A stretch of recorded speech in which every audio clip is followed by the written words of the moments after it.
question of this panel is, who owns the fruit of our labor?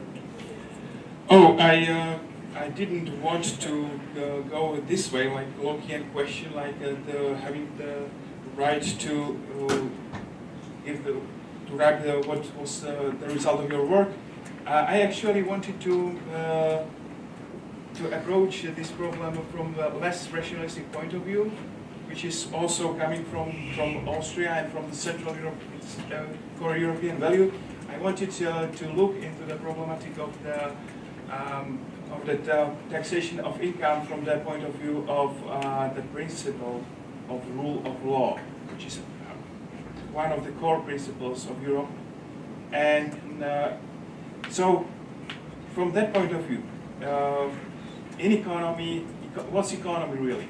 Economy really is a device for coordination of interests of different people. And there are different ways how to make this coordination. Sometimes the market, it's especially when we have so-called private goods. And sometimes it's the state which can coordinate and provide the public goods. So if the state is a device for coordination in this way, it needs some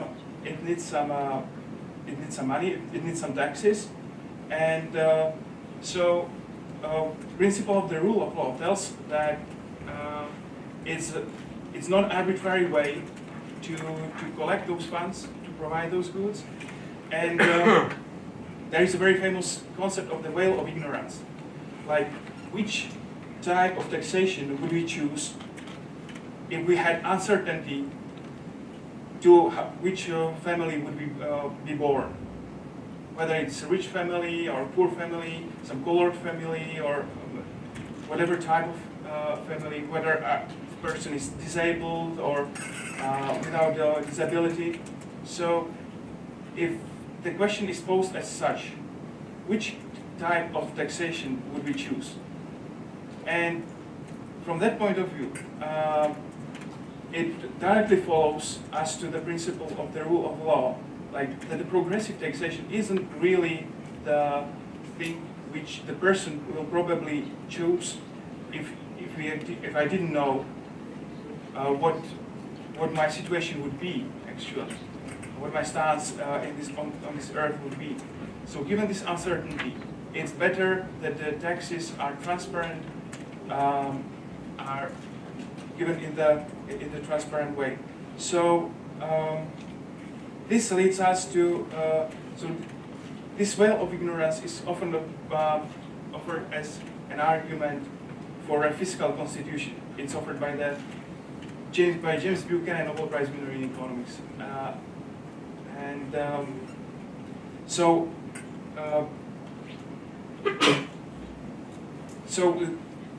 this idea tells you that taxes should be general and should be given in a very predictable way and with not very much of progression.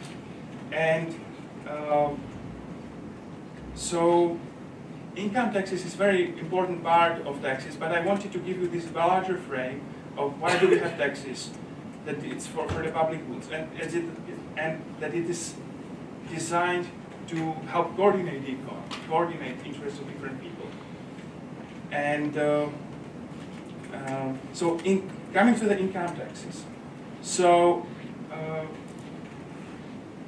for one of the most important Austrian economists, Hayek, there is just one very little case for a slowly progressive taxation, and it's a case to help equate the tax burden between different groups of income, people with different incomes, because some value-added taxes actually have the effect of regressive effect.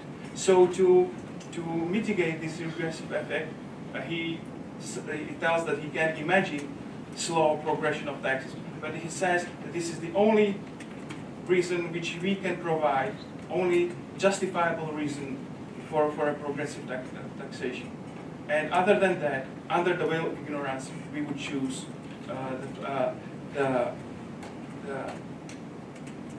flat tax, the proportional taxation, and income taxation, and in order to cooperate the economy. Because if the other thing would be the case, if the case was the progressive taxation, so that means that different types of jobs are taxed differently, so it imposes distortions in the economy, and it's actually adverse from cooperation.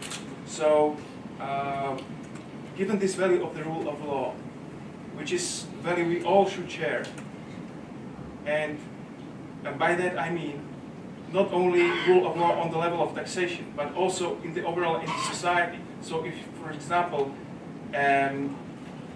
quasi-dictator comes who says, oh, I will please those right-wingers imposing the proportional tax, but overall in the society, making other laws in a very arbitrary way.